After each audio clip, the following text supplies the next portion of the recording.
Hi everyone, welcome back to First. I'm Bonnie Booley. This is the glorious and beautiful Precious Coffee. I like being glorious. I like being called beautiful. Right? And vibrant and vivacious. Let's go. And smart. Let's go. Welcome to First. And today's episode, we're talking about hair. Our hair. I feel like this is a coming of age conversation because every black woman has to have this conversation. And I think every woman has a story when it comes to your hair. If you can start this conversation with any woman, right? And then it's like, let me tell you. So when I was a teen, there's a story to everybody. There's a story of the perm, there's a story of the relaxer, there's a story of the natural hair afro, there's a story of the wig, there's the story of the braids.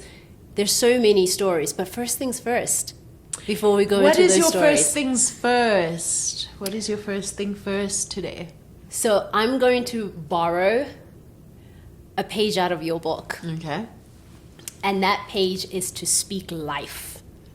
Okay. Right? Yeah. I was thinking about you, our audience, and how incredible just the response we've had on this podcast.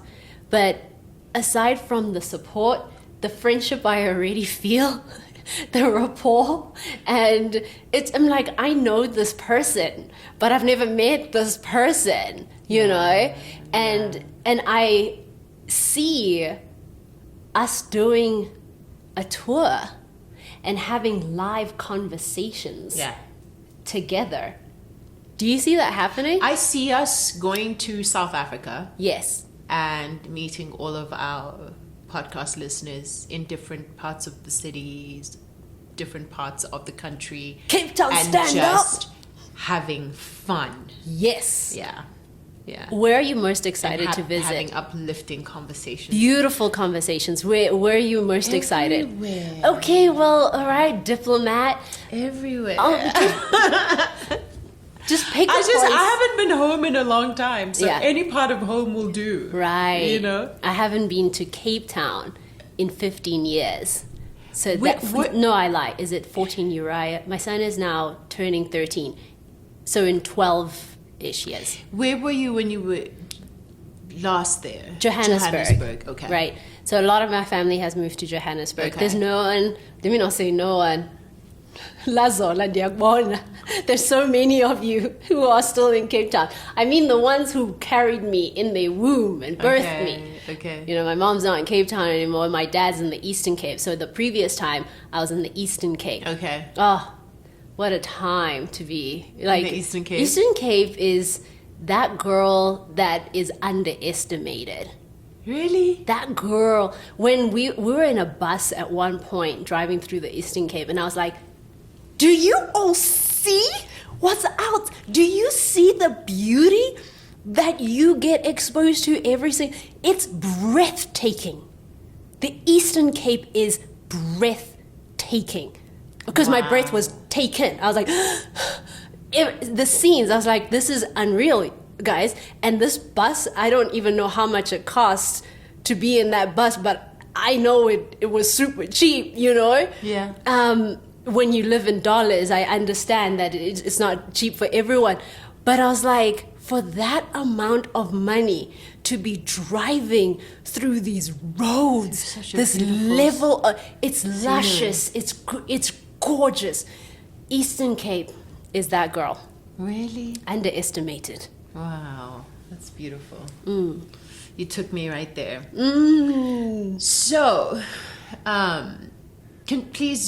had you finished your thought? I feel like, because now I'm in the Eastern Cape too. Oh, so that's your first things first. Thing first. That is my first things first. And shout out to Eastern Cape. Shout out to Eastern Cape. Okay. Shout out to Ikapa because that's where I cut my teeth in life. Oh. As in Cape Town. But when we think about the Eastern Cape and we're thinking about this topic, hair, when I visited the Eastern Cape in 2022, that's when I was endeavoring, let's say, to grow my hair back.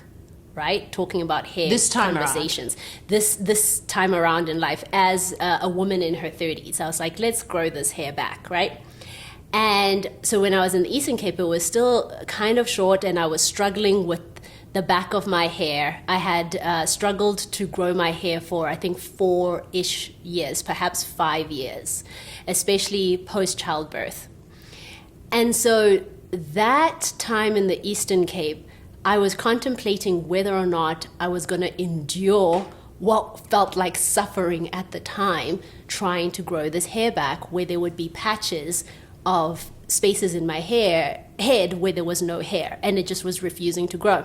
So right before I went to the Eastern Cape or visited South Africa that time around, I had just shaved sort of the back to give it a chance to start again. Not completely, but just a bit. So it was a little bit of a complicated relationship that I was having with my hair at the time. And when we were there, just randomly, everywhere and anywhere, there would be women grocery shopping, maybe just going to the shops, or just in a professional setting, in a casual setting, just everywhere, I mean everywhere, rocking their natural hair. Wow. Short, long in the sense of like thick, full, luscious. My family members, for example, or I saw in our family, like her hair grows like weeds, bruh. Really? It's insane. It's out of order. It's beautiful. It just grows. Her sister, like sister and everyone, that they have the bulk of the hair in the family. Wow. So I was there and I was like, man, this hair. And then I stepped out of the house too. Hayi bantu banenwele man. Zinkulu zincinci zitheni, short and long, and that iconic look that we know you for, we as South Africans know you for, and that you've rocked in international spaces and stages and films. That brush cut natural dondon yakho that we love. I am starting to miss it. Are you? The people are calling for it. I know people are calling for it. What, guys? Like, what is up with that? Like, I get messages where people are saying, "Hey, didn't know you could grow your hair, but don't like it." Okay. They're like, "Bring back the other hair." I'm like, "Yeah, okay." That would make you clutch the pearls the way that's communicated. No, the rest of us are communicating it differently. But you know what? Yeah. Yeah. But you know what? Like, these are locks and I'm enjoying them. I crochet them. They're like the patience. The crocheted locks. I love interacting with my hair. Okay, so here's the thing. Yeah. I love interacting with my hair. I love touching my hair. I love doing things to my hair. It's some sort of a meditation. Every time I'm engaging my hair in any way, it's very meditative for me. It's very it's like a travel inwards. I just get to sit with myself whenever I touch my hair. So I enjoy. So I have this little instrument that I use to crochet my hair. You have to go in like a spiral, and my hair grows the fastest in this style. It's like grows. Did like you weeds. Did you know that prior to? I didn't know. So that. this was an experiment that just went really right for you. I'm hoping to like grow it super super long, but I don't think I have the patience. You don't think so? I don't think so. It's already grown very, very quickly. Yeah, because it's been less than a year. Yeah, I don't have the patience to like. It would be luscious but I don't have the patience. So, having said all that, like the black woman's relationship with her hair. When we're gonna speak about ourselves, we're not saying that other women don't have like a nuanced relationship with their hair, but ourselves as black women, our hair has become political, it is economic, it is it's a feature in relationships, right? It's a conversation about social boundaries, it's a conversation about identity, right? And I feel like black women have carried that conversation, sometimes with heaviness and a little bit of like there's a tiredness around having to explain your hair or talk about why you wear a wig or not wear a wig or wearing it natural, just the different expectations that are thrown at us about hair. But I'd like to start at the beginning. Okay. And my beginning is this. Like, I've had to really work hard. Okay, so something that triggered this as well, I want to put this out there. So recently, Carlton Hair and Entlembali like started a partnership, and then there was this event, I guess the launch, where Entlembali spoke about her own hair, and she described it as K hair. I'm not going to repeat the word because it's a violent word and it's a word I hate. She referred to her own hair as K hair and hair that you can use to scrub pots with, right? And firstly, I want to say this. I want to say to Entle, like, you know, it's so hard going through something like that and going through it publicly, and I can imagine how difficult that journey was for you, and we extend our grace and our love and our understanding to you. And it's difficult being in that position where when you make mistakes, you get tried in the court of public opinion. And then your hanging is public, you know, proverbially speaking. So yeah, my heart goes out to her, you know, that she's had to be crucified publicly. But I also feel like the villain is Carlton Hair. Carlton Hair is the real villain for me. Okay, so I'm not going to ignore the fact that hearing another black woman speak about her hair in that way was not tough. It was hard. It was hard, and I think that it felt abrasive. And I think as a brand, any brand, whether it's an individual, a company, a product or service, you have to be mindful of the ethos of your brand. And by that, I also mean, like, one of the tenets of your brand has to be the goodwill of the public or the audience that you're speaking to, bearing in mind the goodwill of that public, right? And being mindful in communicating that goodwill to them, that you mean well for them, right? That they can trust you because you have good intentions and good thoughts towards them. And that particular statement didn't communicate that. And that's why I found it really, really hard.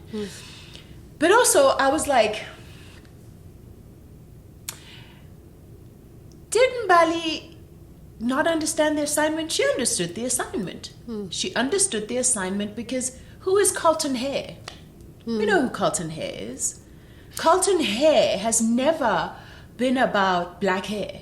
They've never been about natural black hair.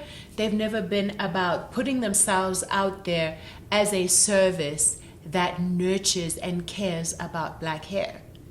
So I don't necessarily think that she didn't understand the assignment. She knew what kind of brand she was representing, and she thought it would be okay to speak that way about her hair. And I could be wrong. Like, Bali, you know, Bali can call me out anytime, and I'll be happy to, even on this platform, engage this conversation. Actually, this is even an invitation if you'd like to, you know, like, we're open to that. But like, I feel like when I heard that, I was like, these conversations were not new to Carlton Hair. It's just that perhaps she said it in front of Pamgo Abantu, you know? And so Carlton Hair had to, We can't say that in public. had to have a response to that. But what, like, I don't imagine that was an uncomfortable conversation when it was had behind closed doors for Carlton Hair. So in many ways, I feel like that whole thing is just Carlton Hair virtue signaling.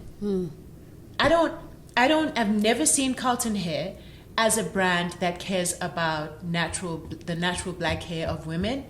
And also, I haven't seen them do the hard work of presenting themselves as that brand. And it's not as easy as slapping on the face of a accomplished beautiful black woman like Entlembali. It's not that easy. You have to do a deeper work. So I wanted to start out by actually contributing to that conversation. Maybe it's a little late, but No, yeah. so when you had mentioned this part of the conversation, or rather Carlton hair, I think my response was like, I don't even remember them, right? And this is not even like okay. a diss to Carlton No, hair or I hear anything you. like that. I hear you. Because I think that, so I still want to know who they are. Like, who is this Carlton hair? Carlton hair is just, it's a hair salon. It's like Who it's goes there? Why don't I know it? Abelungu. Oh, that's why. Yes. I didn't know that. Yes. Because I know Dark and Lovely, because that's what I've been Right. using since Right. Dimling. Actually, that brings me to another point about Yeah. this. There was an outrage about Entle Mbali saying what she said, right? But there was no outrage about the fact that Entle wasn't presenting her natural hair when she was being announced as the face of Carlton hair. I'm saying this in light of something that happened to Dark and Lovely a couple of years ago, when they had, I think it was Nontle Tema, it could have been Nontle Tema, and it was also, I think, Sonia Mbele, and they were the faces of Dark and Lovely, and they came on with like weaves, and everyone was outraged. Were they outraged? They I'm were like, always "You on the wrong cannot." side of history. I'm always on the wrong side of history. Because to me, that was the peak of Dark and Lovely, when No, specifically... people were outraged. Really? Because I wasn't one Dark of them. and Lovely is a product that a lot of women with natural hair were using. And they were like, don't sell us people who have synthetic hair or hair that's not real, and tell us that it is as a result of using your products that their hair is like that. That is disingenuous. That is not the truth. And, All and right. that is real. Like, that's a real complaint. Like, don't show me something that didn't happen as a result of your product, and then tell me that if I use your product, my hair's gonna look like a wig. Or like how back in the days they used to sell these relaxer products, and then we find out now, specifically in the last 3 years, that those little girls' hair were not relaxed.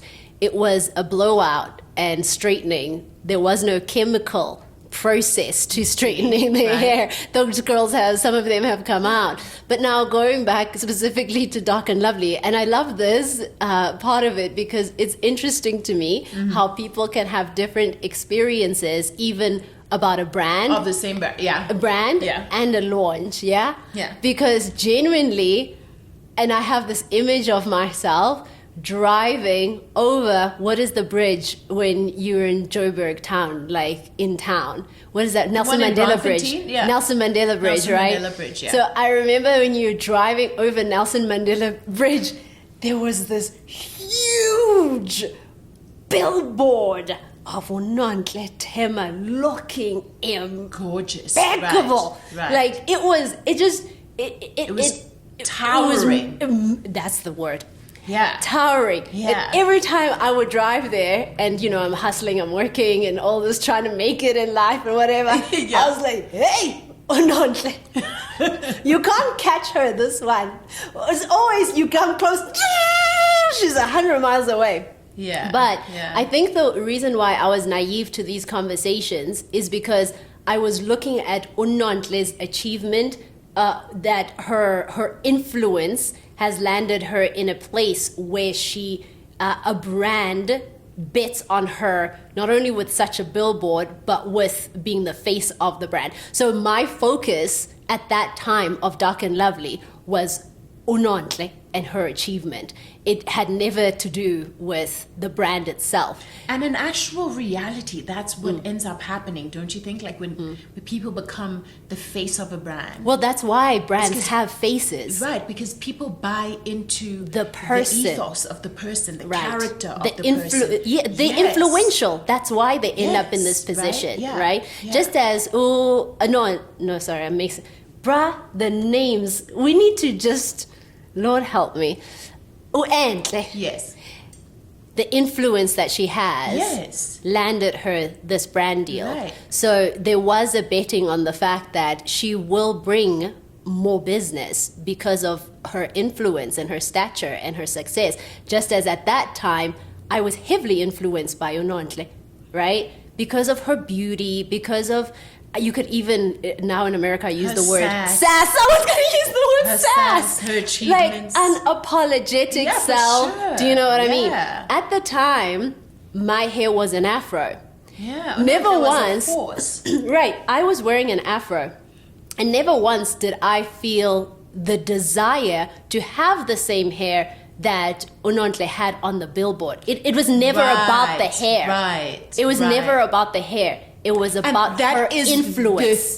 That is the thing. Whenever a brand chooses a face, it is never about the brand. It is about the person. The person. It becomes about the person. Because they're moving the needle.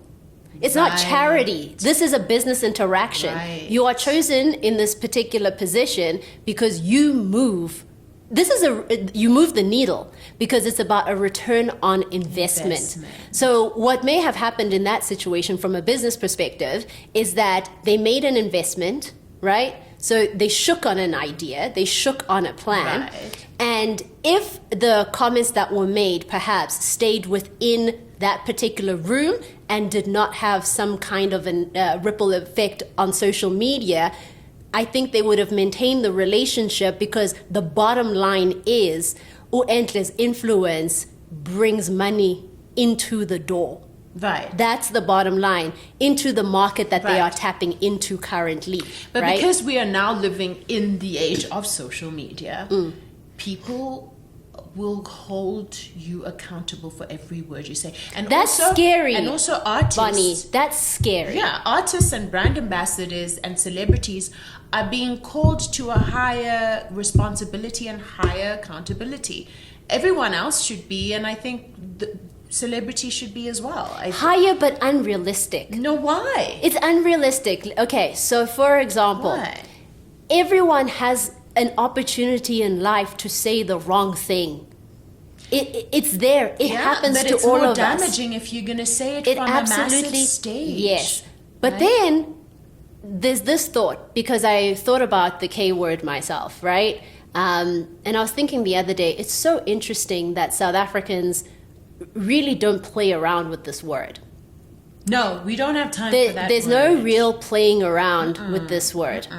However, I do remember in my childhood calling literally the term that she used, K hare, in Afrikaans, the K hare, and it not being seen as a bad thing. And you know, I do remember that being a term that was utilized. Right. Why though? Tell me why. Why? Tell me why it wasn't seen as a bad thing. I haven't really dived into the why of it. I've just stepped into the space that it wasn't seen as something that was negative among Black people. Can I offer a suggestion as to why? I suppose you can. Yes.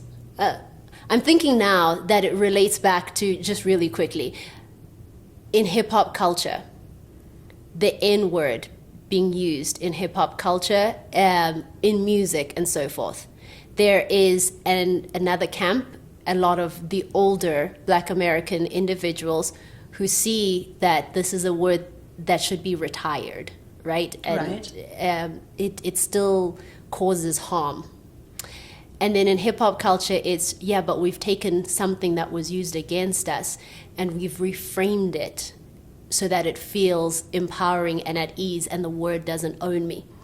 However, still in the hip-hop culture perspective, it does seem that if the word used by the wrong person at the wrong time, even if you've reframed it within the hip-hop culture, it has a different impact and a different meaning. So when I'm thinking now, when you ask me why it wasn't seen as a bad thing, I don't even want to go into discovering in that moment. I genuinely don't, because at that particular time, I don't think there's a need for me to frame it as something or isn't something.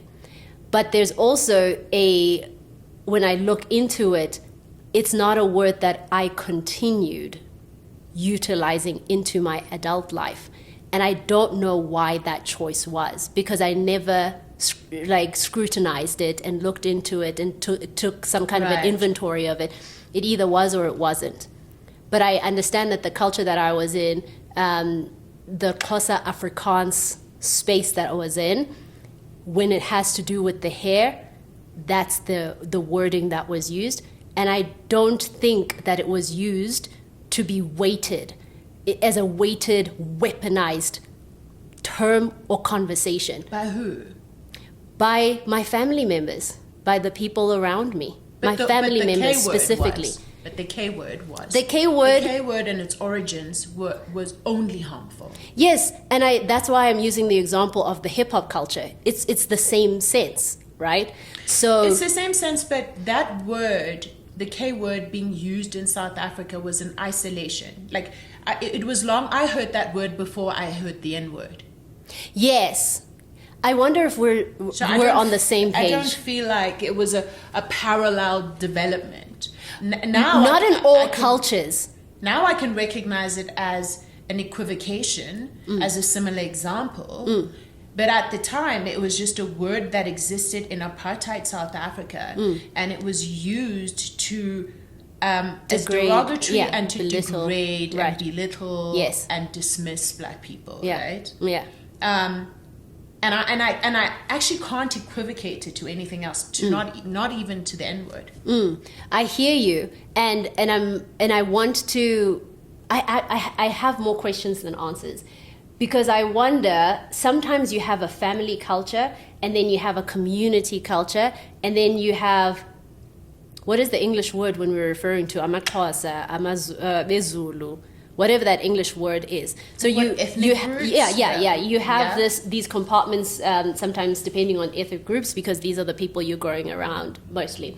So I want to know if it was just a thing within some familial type of a setting for me, or if kuko abanye abaXhosa for whom, I was going to say the full word out, but kehara, let's say, was something that was utilized, and it wasn't like a weighted. It was definitely thing. Utilized. It just was. It was definitely utilized as Soweto. I heard it as Soweto all the time. But was it also used as a negative? Yes, it was. Okay, so that's where we differ. It was only negative. Okay, it meant that your hair was stubborn, unmanageable. Yeah. It was hard. Yeah. And it was something to be abhorred.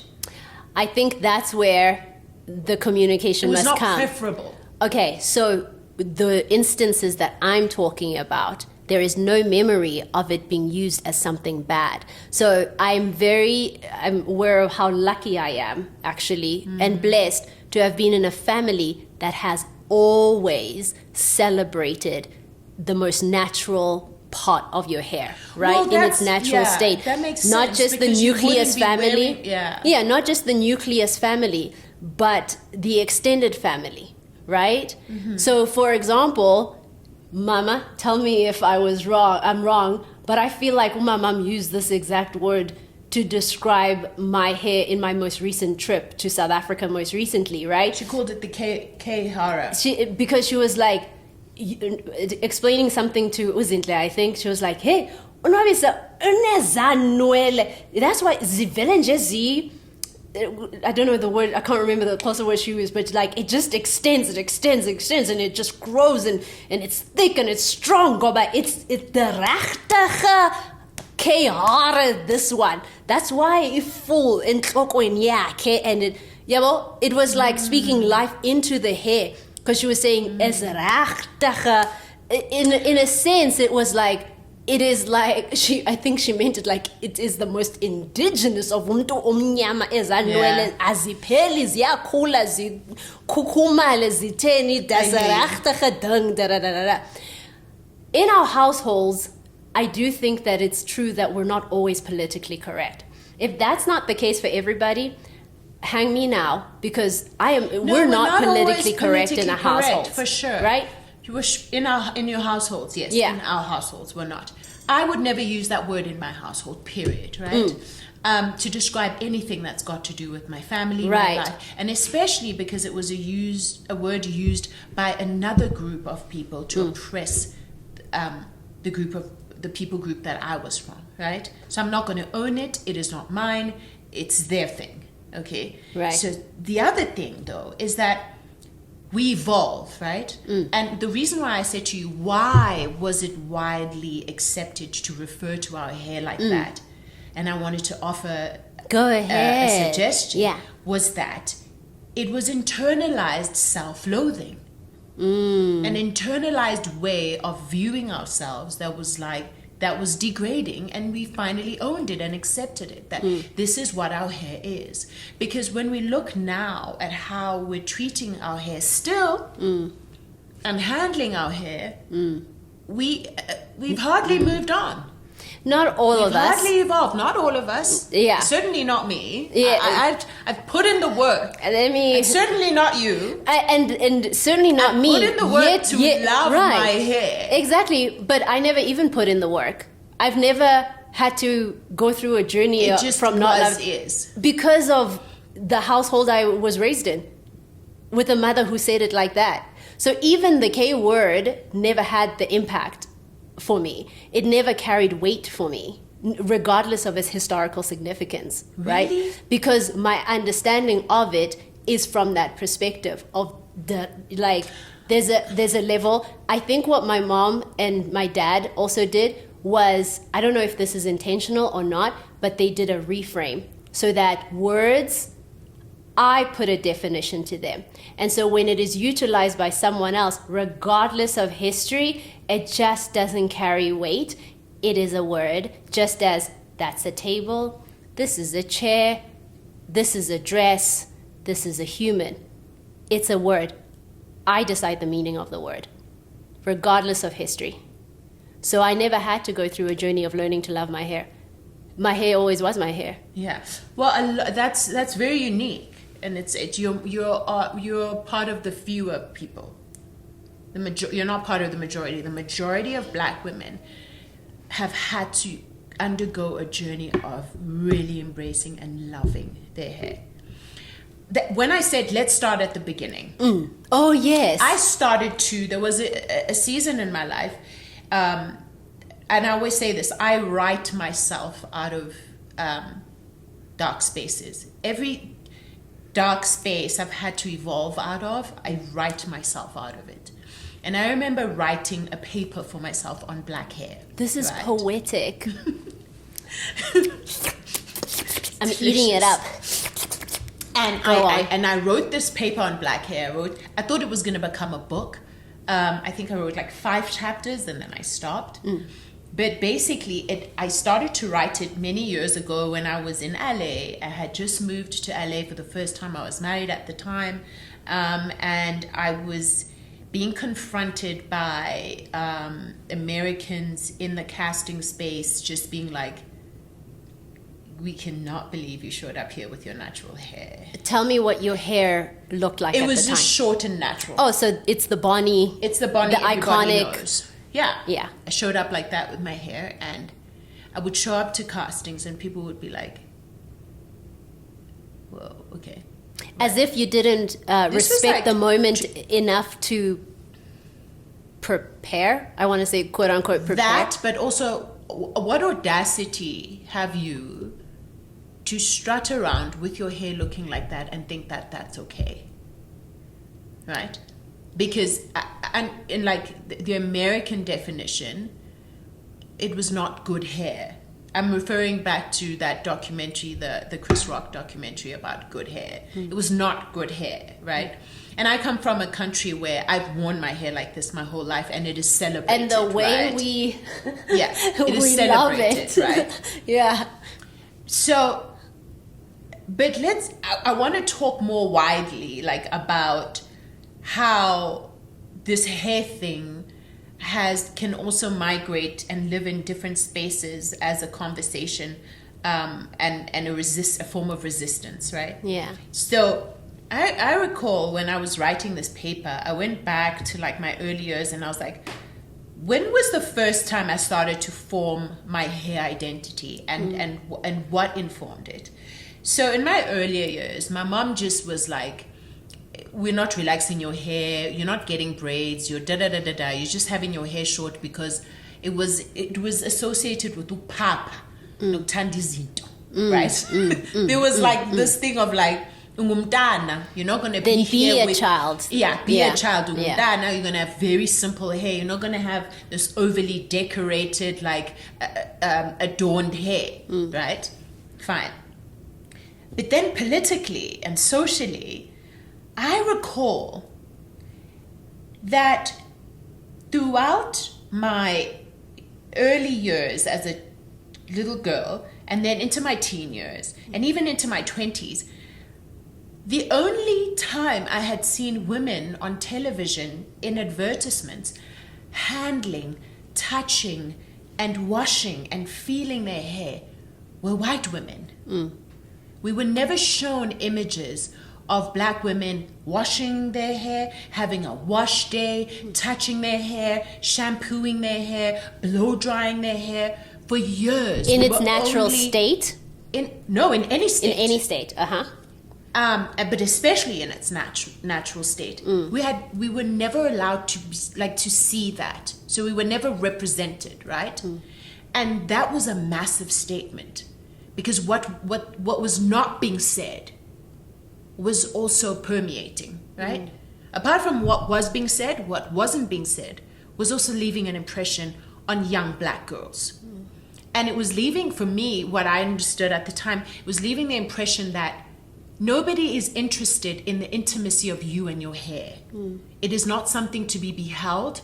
It is not enjoyable to watch, and we are dismissing it and undermining it, and we do not recognize it. The only time we will recognize any kind of beautiful interaction or self-love or self-care that involves your hair is when a white woman is doing it. And there's a particular ad that I will never forget. I don't know if you've ever seen this ad. It was a Timotei ad. There was a brand called Timotei. Already you've lost me. Like, Ngubanu Timotei. Guys, if you remember this ad, it was a Timotei ad. And it was this ad of this blonde white woman. And she was in a river.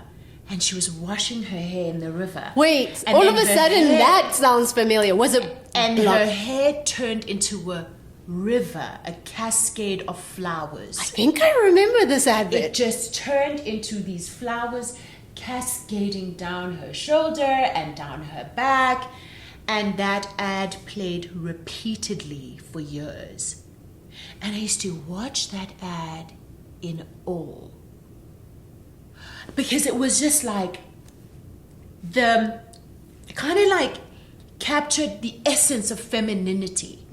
So what was being done now that I understand how media shapes our minds, Yes. and how we see the world, and how images are projected into our homes in order to maybe just propagandize us, if that's a word, into believing this about ourselves and about the other people that we're seeing, right? What that was saying to us is that a white woman's hair is the epitome of femininity. And these are the images of femininity that we will continuously show you, so that you understand that you do not belong in this bracket. Right?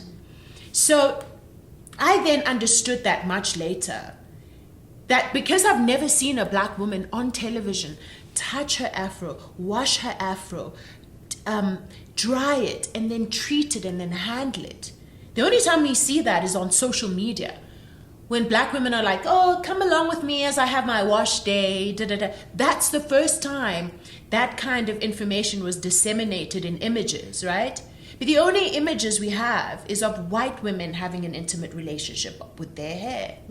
So that's why it's so easy for a black woman to put on a wig and then suddenly start to move in a very different way. It's an internalized understanding and a behavior and a social cue that says, now you are more feminine. Now you can whip the hair. Now you can do these other things around it that were sold to you for a very long time. And for me, I'm wanting to have this conversation because it's important, if we're going to work our way back to undoing the miseducation, we need to understand how we've been miseducated. And we need to understand how we've been indoctrinated. And we need to understand what damage it did. Like, we can't carry on pretending like it wasn't damaging and then think that we're going to act right? Firstly, I think you're a brilliant storyteller. Because the way you took me to an advert I may have never seen.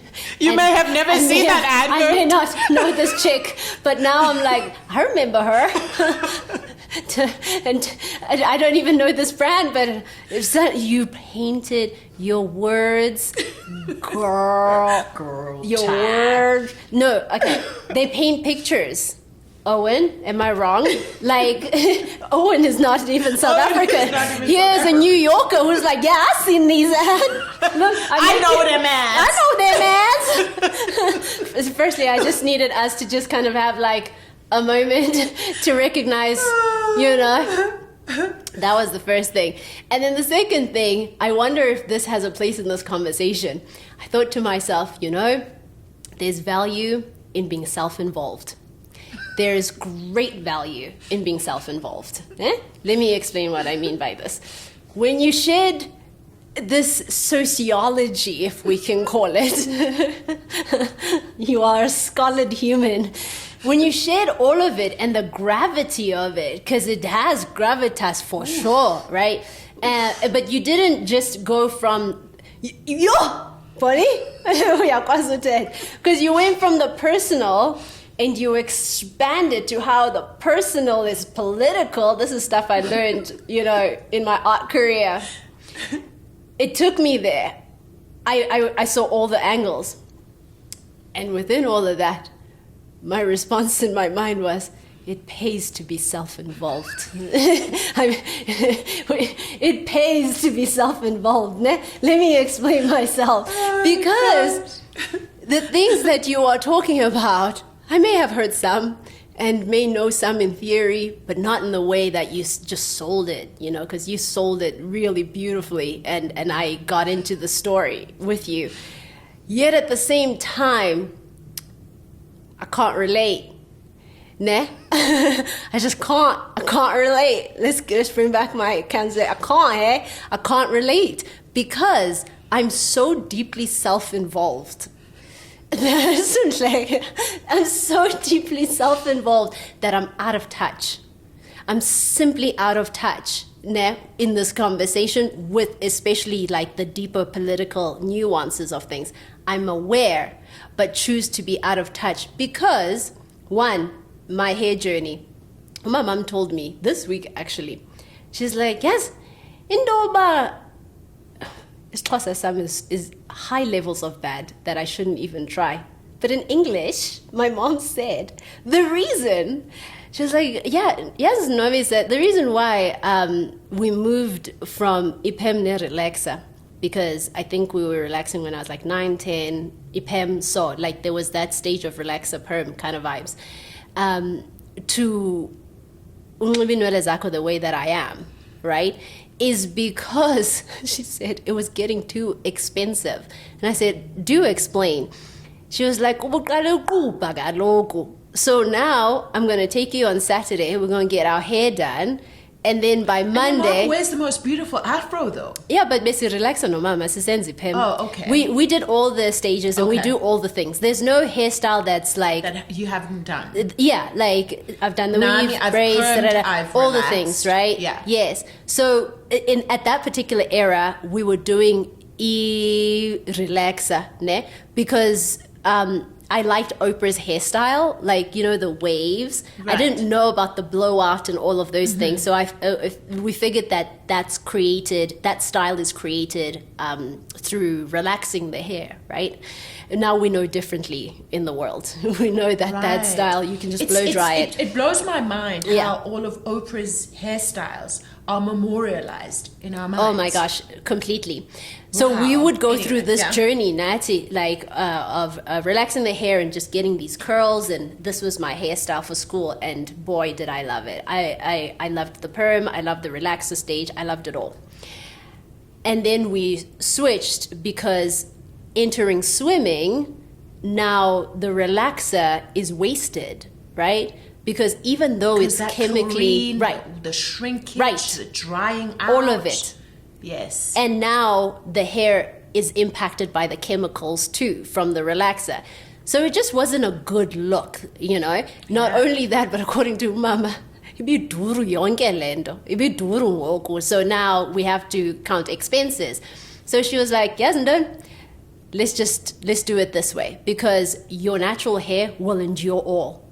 So now there won't be an up and down of hairstyles like this hairstyle is working, this hairstyle is not working. When you have your natural hair, you can do whatever you want because it is strong, it will endure your swimming and all your other activities, and it saves me money, you know.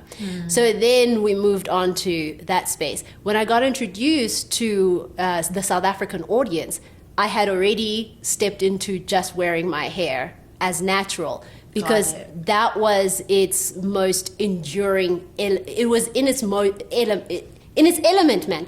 I could do whatever I wanted with my life. Yeah, and it's versatile. It gave you autonomy. It gives me autonomy, but it's also it's not versatile. Go to the beach. You couldn't right. not go running. Yes. Like you could do everything and anything in your natural hair. I didn't have to plan around That's the one natural of the reasons hair. Why I keep my hair natural. Yeah. Is because it allows me to do anything in my life. Yes. There's a way that some women keep their hair that prohibits them from doing certain things and certain activities. They can only do so much because it can be expensive. Because it's about the maintenance of the hair, but it's also about the fact that this thing is expensive. It's expensive to do this hair and then go do that thing that's going to mess up this hairstyle. Now I wouldn't want to mess up my hairstyle. When I've got braids, I function in life differently. There are things I will do and there are things that I will not do, because I want my investments in these braids to continue for 2.5, you know, right. 3 months. You raise a very important point, which was going to bring me to the next thing. Black women's hair is an economic issue because every race has benefited from mostly the Chinese from the maintenance of black women's hair more than black women have.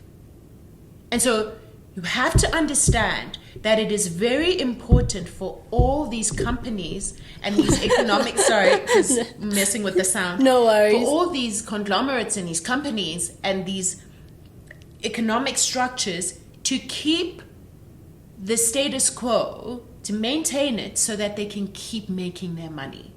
So for as long as black women do not enjoy wearing their natural hair, they don't enjoy touching it, they don't enjoy having an intimate relationship with it, they just abhor the chore of maintaining and taking care of it, and they would rather wear a wig and rather just tuck it away, everybody keeps food on their table and money in their pockets. That propaganda is so deeply untrue to the essence of natural hair that it's just so boring. Yeah. It's just boring. Nah?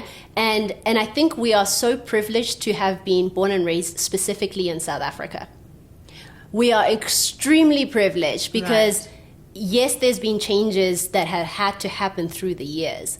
However, having spent one's formative years within South Africa allowed us, because everything you've just explained about just being intimate with your hair, I'm like, it's not unfamiliar to me. That was just the reality of every day. And umdu akfleche, and you know, you plan on hairstyles and just seeing it in my environment. Yeah, and also the relational intimacy that developed around doing each other's hair. Right. Each other's hair. Right. Yeah, and also I remember having, you know, Dragon Ball Z, right?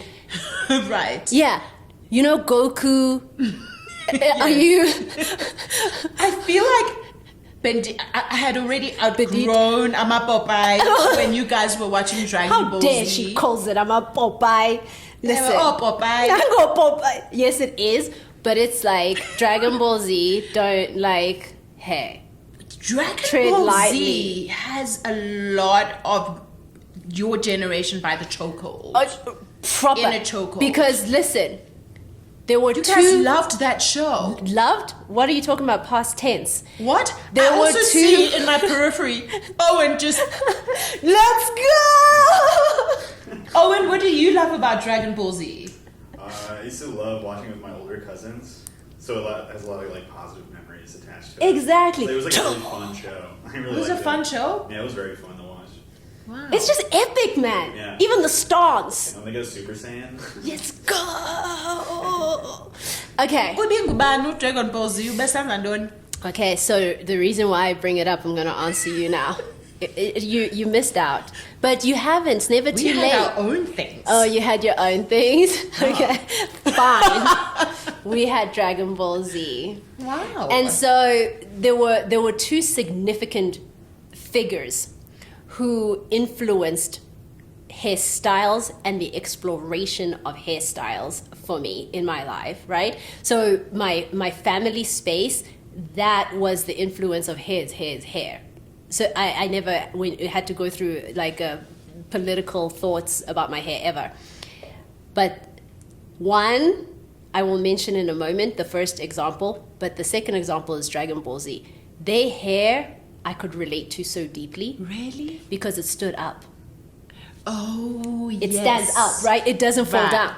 right. So when I watched Dragon Ball Z, I felt seen. I was like, what? Wow. That's my... So I rocked that Do you see the hairstyle. importance of representation? 100, always. So the representation of hair standing... That just stands. That's That the doesn't fall. hairstyle that I rocked in high school. I used to then take a piece of the hair and see, unfortunately, Owen, your hair cannot do what my hair can do, okay? Because I would just need to comb it out, section it, twist, because it's in sections. Like I so. used to do that as well. I'd walk up the avenue, my street, ne? Yeah. After school. Yeah. And all the little kiddies would be like, kyk vir haar, dis net so Dragon Ball Z princess. And I'm like, yeah, man. You know, I'm in it. But you know, because I'm unapproachable, I didn't interact with the people who said these things. But I interacted. You were silently internally. screaming. I walked as if there was fire. You know, fire wings. You know the imagery. I would walk up my street like something is carrying me, just like in Dragon Ball Z, because my hair had power. So That is phenomenal. that was one of like my examples of being influenced and having like a confidence being further built in you about hair standing and the right, which also greatness of it. yeah, No Pam and Andrews. its connection with identity. Yim, no Pam Andrews. Okay, what And what that about connection Pam with Andrews? Pam Andrews was another influence Okay, on me. Huge, positive. tell us how. Pam Andrews got discovered on the show when they were forming One, the group, the band, the musical group, Okay, right? okay, It was Coca-Cola Pop Stars, yes, and it took South Africa by storm. Okay. I'll even say the world, because to me, it took my world by storm. right, okay. This Cape Townian sass. I have a thing with sass. I love women who speak their mind, whether they are right or wrong. They speak. You'll hear what they have to With say. surety. Right. So, Yeah. you know, bringing back Unontle, bring back Pam. To me at that time, same WhatsApp group at different eras of my life, right? Right. But Pam, I was now in my early teens.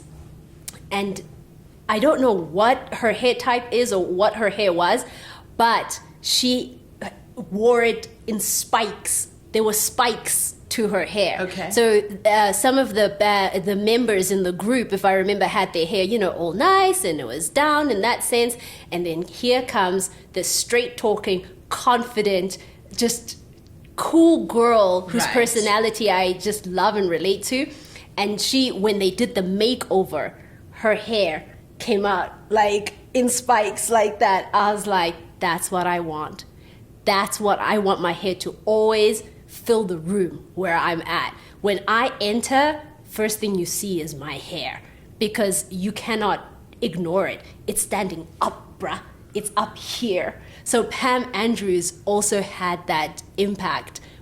That's And we had beautiful. different hair types, I'm sure, right? Yeah. But what she chose to do with her hair and her image and her look at that time, just the standing of it, I value that and I appreciate that. And I took it and ran with it.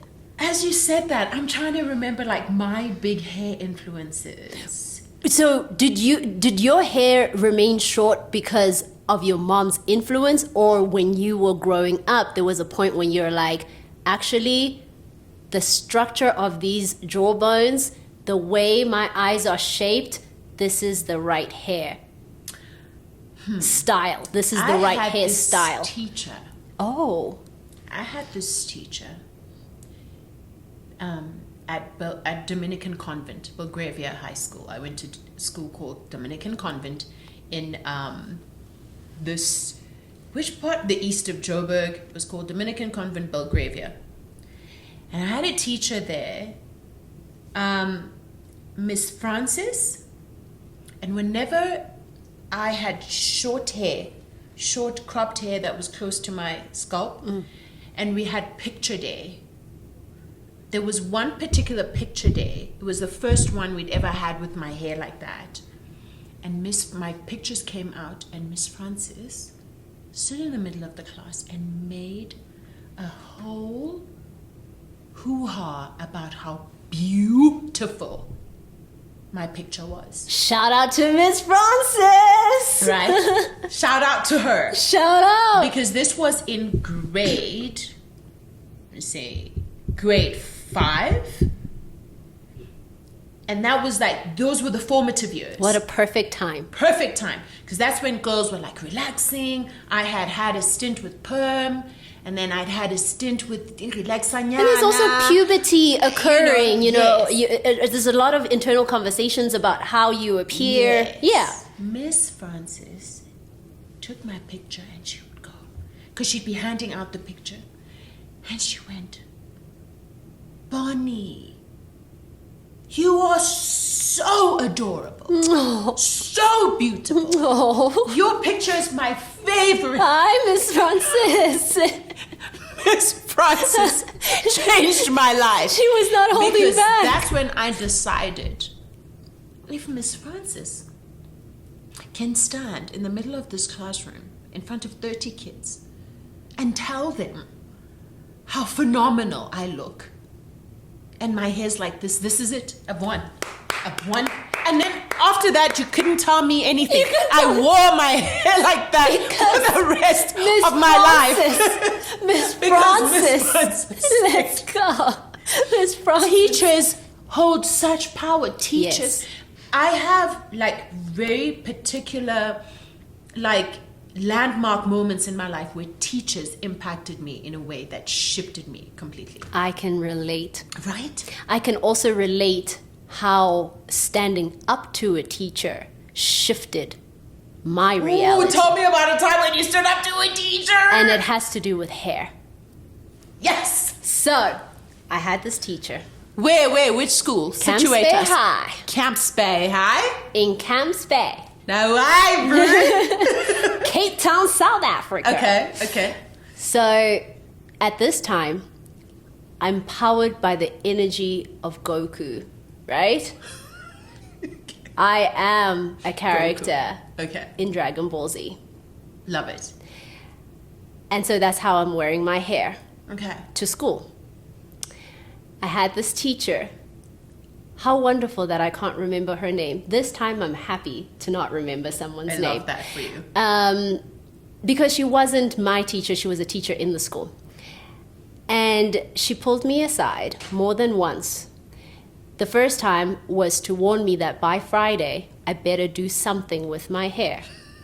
She never specified what something is, right? So I don't know what the something is. I go about, live my life, and I just do different hairstyles to school.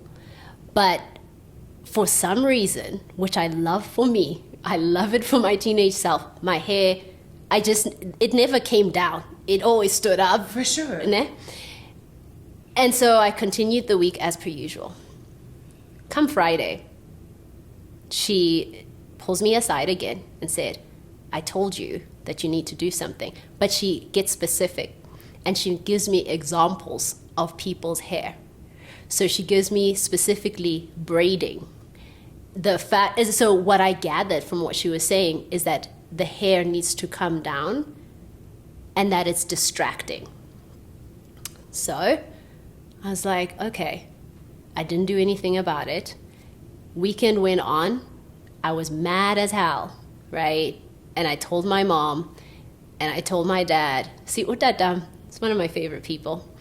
Udada likes to say this thing. It's one of my favorite things he's taught me about life. Nongo, amanye maxesha ntombazana, vele nje wena uzenza isibhanqa. Uyenze lento ufuna uyenza. Vele uzenza isibhanqa ungathi awazi next. So now, I ndazenza learned that very late in life, but I do it now. Ne? Sense is fun.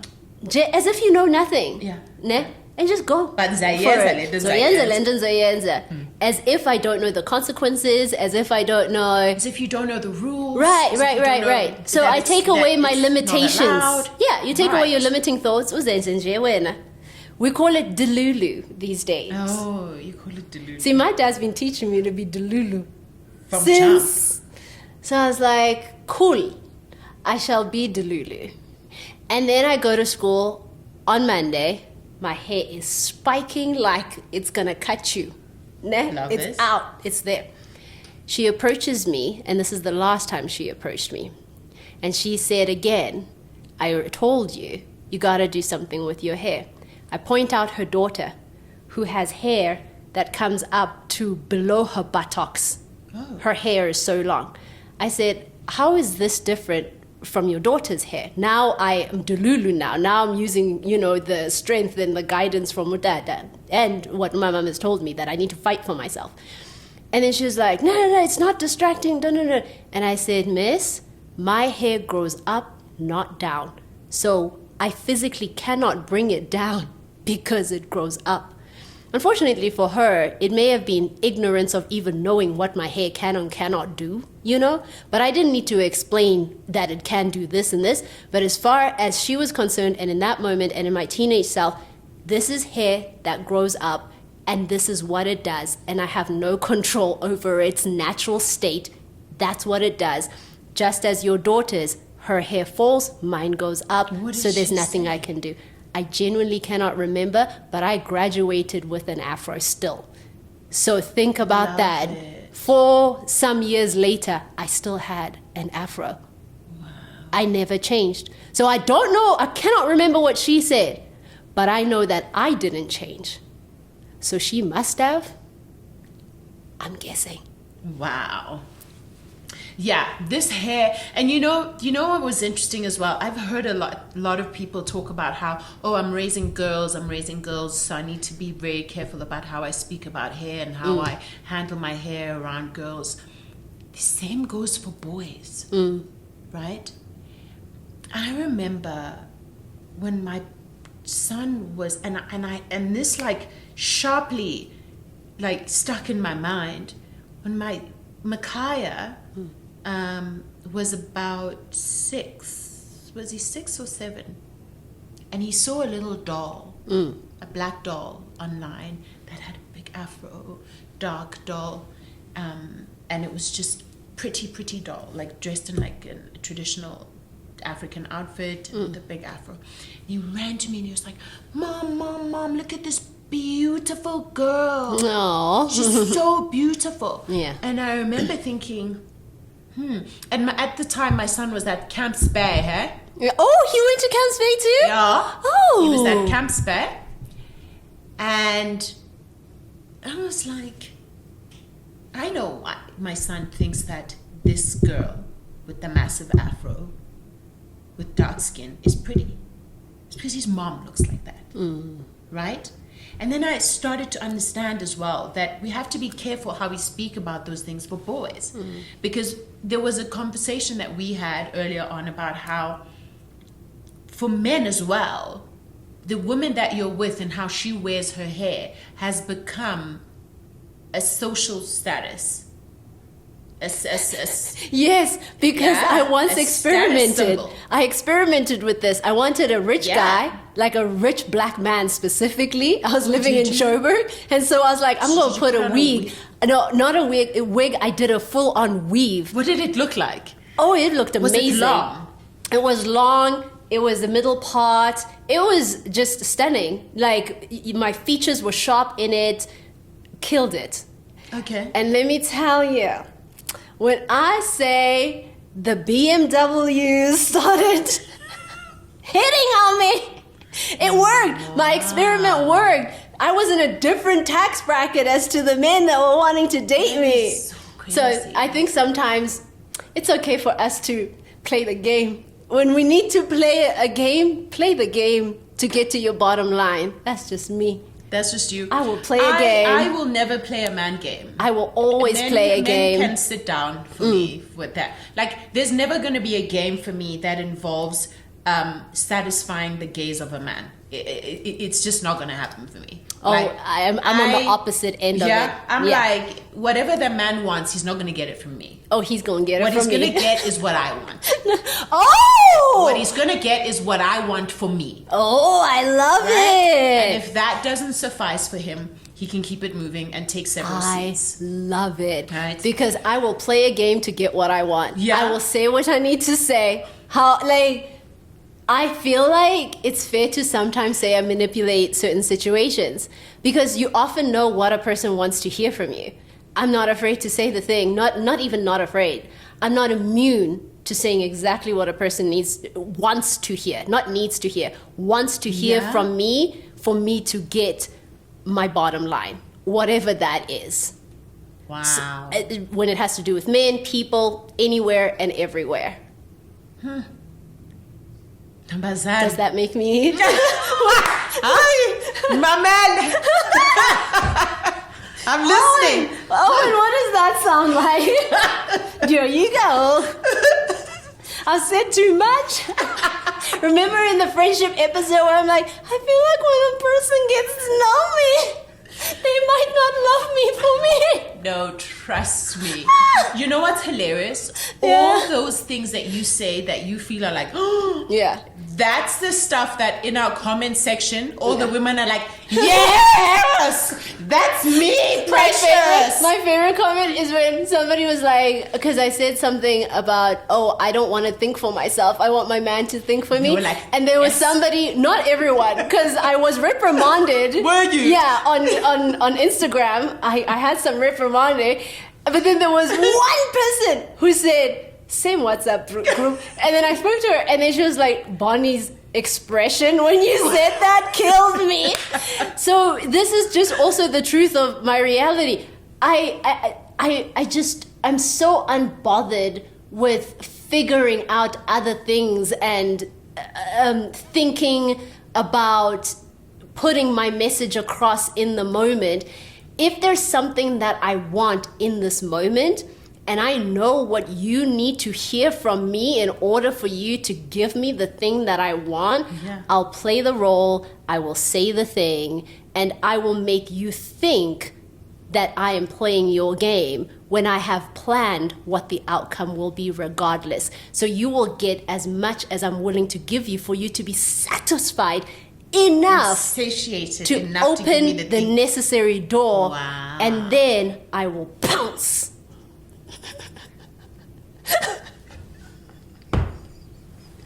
Are we done? Are we done yet? Okay, I just have one more question. Yes. What is the boundary then for you? Like, once you're on that thing and you're doing your thing, right?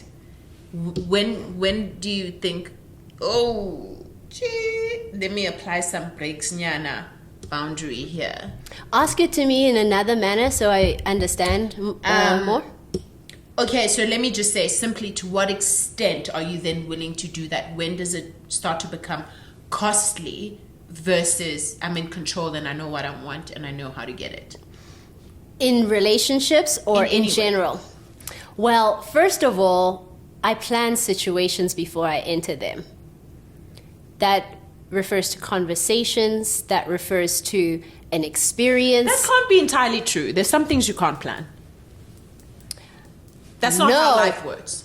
So this is what I do in the mornings. I play my day in my head. Mm-hmm. All the people involved within that day, they're in my head. All the potential interactions based on prior information, right? Okay. So I usually spend like 10, maybe 15 minutes after my alarm clock rings to play the day in my head. I I now, Okay, but these are demarcated places. These are places that you know you have to be in for a Yes. long period of time. however, though, I'm still me every day. Even if I walk into a day where at the grocery store, I don't know who's going to be there. Exactly. Right. So that's what I'm saying. That But you can't I'm plan. at the grocery store. Okay. So the thing is, there isn't a control of how others are going to react to me, but there's a control in how I'm going to be in that particular space. Not a control, a premeditated experience of the version of me that I choose to show up in any experience. So I sometimes even have a word of the day, right?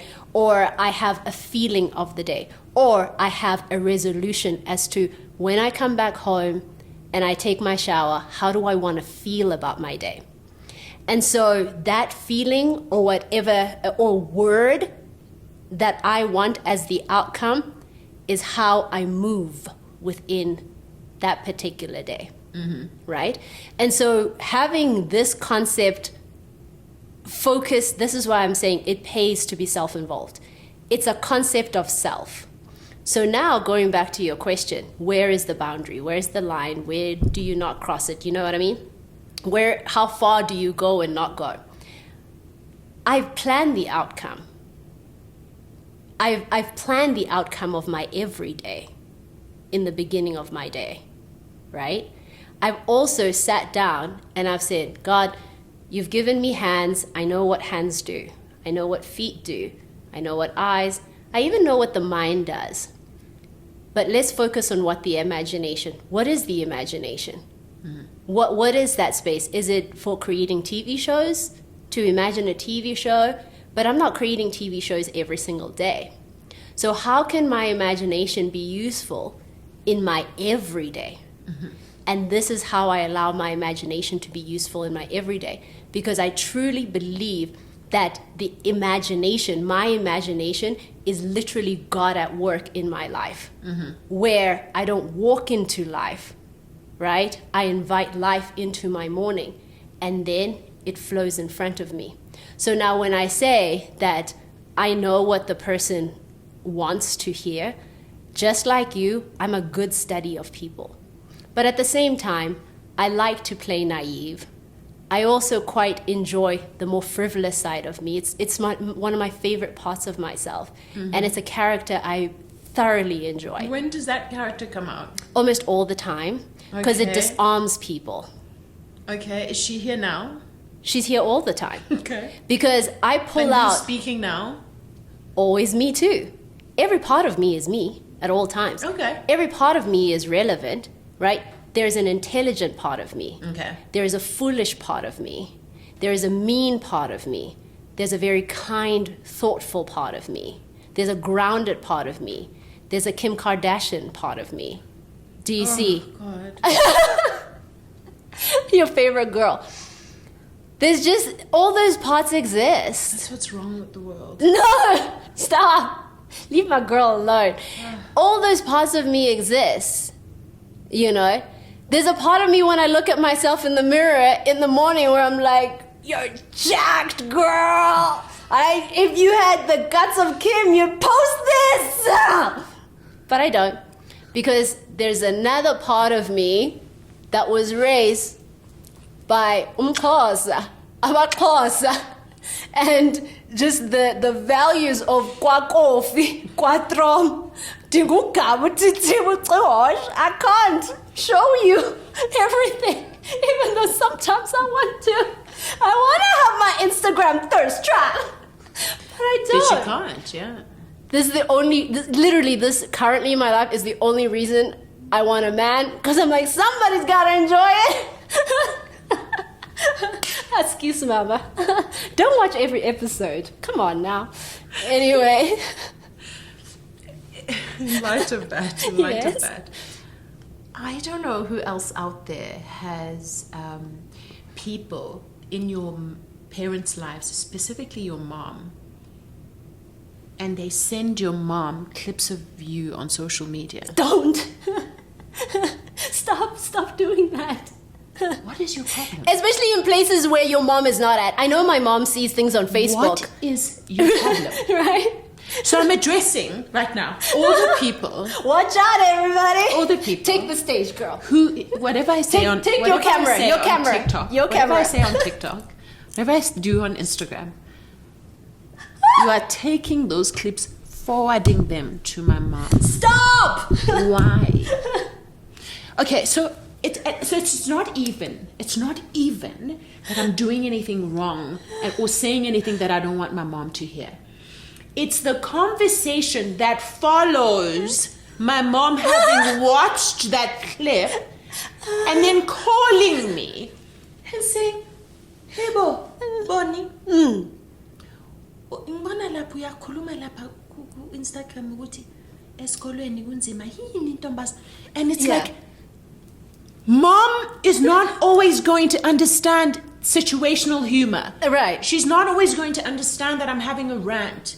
She's not always going to understand that I'm being all these other versions of myself. And also social and media. having fun. And she doesn't understand the context of social media. Right. She takes everything literally and seriously. What is your problem? Am I on your social media taking clips of you and sending them to your mom? I need a Stop. Make it stop. Let my mom enjoy her retired years in peace. You guys, I need a tissue. Thank you, Owen. I need to add something. Thank you. Listen, I know this episode is long, but this reminded me of something my mom said. So you are now my mom, because my mom called me. She was like, "What are you doing on social media? Can you ask for consent before telling people stories?" Let me tell you. This one day I'm in my feelings, and I'm looking at pictures from when I was a child. And there's my dad's pictures there. My mom and my dad, they're now divorced, but I have to say this part because of what my mom says. So, and they were married, at the time, our entire childhood. So I'm like looking at these photos from back in the days and I'm remembering the songs, or Dolly Parton, the Commodores. Like, I'm in my feelings and it's like midnight. Tina Turner. We never listened to Tina Turner. No. We're not a Tina Turner family. Why? Yeah. Because she's... No, nothing of the against. sass. No, nothing against Tina Turner. A lot of my childhood I'm your music. private dancer. See, I Not- love Tina Turner, but she's not in my childhood. Oh, she's not. She's not. The in your music childhood was a lot to lexicon. do with the music chosen by my dad, right? He's the music or person. Temptations or Commodores. Exactly, that's Okay. it. Dobby Gray, is it?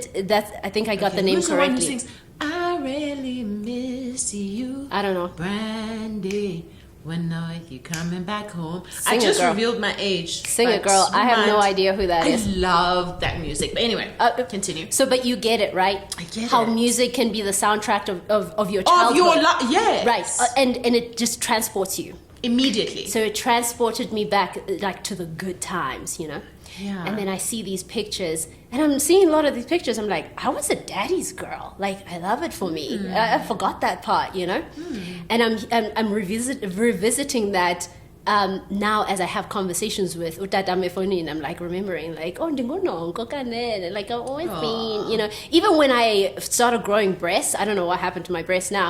The first person I showed was Utadam. I walked into, he was there, Mama, everyone. I was like, like proper daddy's girl. Sweet. And my dad was like, yeah. We now all have to talk about the fact that you can't go around just, doing that. Right. But, the household we were free. So now, going back to the conversation with my mom, I'm having these pleasant memories, and I post in my stories. Now, my Instagram is linked to Facebook, like everyone's Instagram, and my stories go onto Facebook. I forget my mom. that. I actually forget that because that's where Umama sees some of Exactly. my posts Our parents on live Facebook. on Facebook, Yes. ne? That's where they will not let it go. that's where they're situated. Bako Facebook. Yes, so Mark Zuckerberg has our mothers in a chokehold. Yes. Proper. Yes. So there she is on Facebook, and there's a photo, family photo, And it's me, it's my dad, Oh, it's she's my mom. Yim. Also, there's a family friend, Olan, in Libansu lapha. There's photos of me and my dad. There's photos of my dad. So she says, she goes through these stories and she sees a photo of my dad. She's like, oh, okay, umduno dadak. She goes to the next one, me and my dad. Oh, okay, yeah, umduno dadak. The soundtracks, I've planned it nicely. I'm in it. It even has music. Oh, you play those? Yeah, I put the soundtracks there. Oh, and I also write things like, remembering that I was a daddy's girl. And I'm in my feelings. Ne? And then there's one of my mom. Oh, no, mama. Mom. Chong camera. Stoic. Gorgeous in my eyes. Yeah. Ne? And I'm there with my dad. I'm sitting on my dad's lap and whatever. Posing whatever and all the things. And mama, wafika kule photo.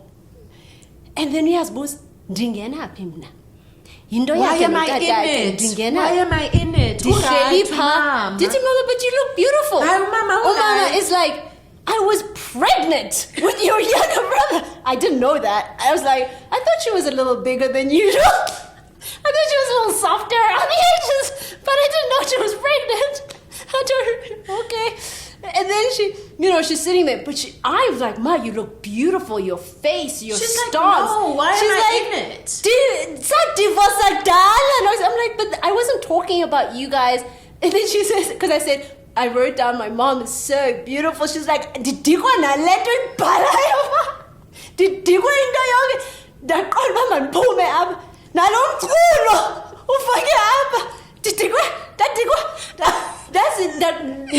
Ndakhumbula ukuba uThixo uye wanceda apha ngoba ecaweni the day before I was so nicely made up. I was so beautiful that I asked someone at church to take a photo of me.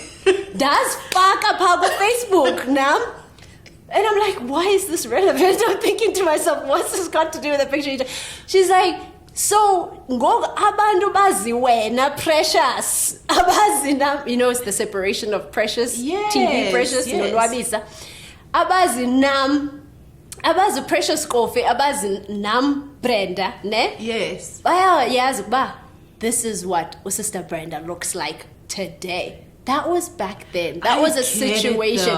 This is what she looks like back then. I'm like, Mama God, like I have a right to tell I'm being all defensive. I have a right to tell my story because you're a part of it. Utata Naya is a part of my story, Mama, and I'm allowed to tell. What? Like, oh my gosh. Yeah. And so then Mama's like, How poor fine, mothers. How poor fine, mothers. Ntombazana, could you not at least have put a recent photo of how hot I currently look No, in my valid. life? Not Because valid. because I'm a single woman. Others must know that the single. The single. And I was like, but this is about me. This was my stories. You tell your story on your Facebook. Valid. She So made points. She's Points asked me were for made. consent now. Okay, points were I made. wonder if we have to get consent for this part of the podcast No, too. points were made. Points were made. Ma, give us consent. But so parents are not always understanding the context of what you're sharing or what you're posting. It's not like the poster impundu or whatever, because that's not even me. Like, Yes. I don't post anything that, like I just move very carefully and very Nothing mindfully. that will offend your mother. Yes, right? Or my children. Yeah. Like, Yeah. But sometimes come to that link. Now Umama's worried and like worried and like unwarranted What's going on with worry. school? What's going on? Is everything all right? You know what I mean? Yeah. No, I get you. Yeah. I get you. Oh, I love parents. I'm so grateful for the parents who raised me. I really am, I do. And the way that it's shaped us in so many ways to do with hair, to do with self-image, to do with how we move in the world. Right? There's a lot to be said with being grateful because they did what they could with what they had. did That's the amazing. truth. That's really the They truth. did amazing. Absolutely. I love you, Absolutely. Mom. I Aw, love you. now what, Tata? No, Mama. I don't even call my parents that. I just say Da, no, Ma. Oda Noma. Yeah. Oh, That's so thank you, sweet. you guys. Thank you, guys. We love you.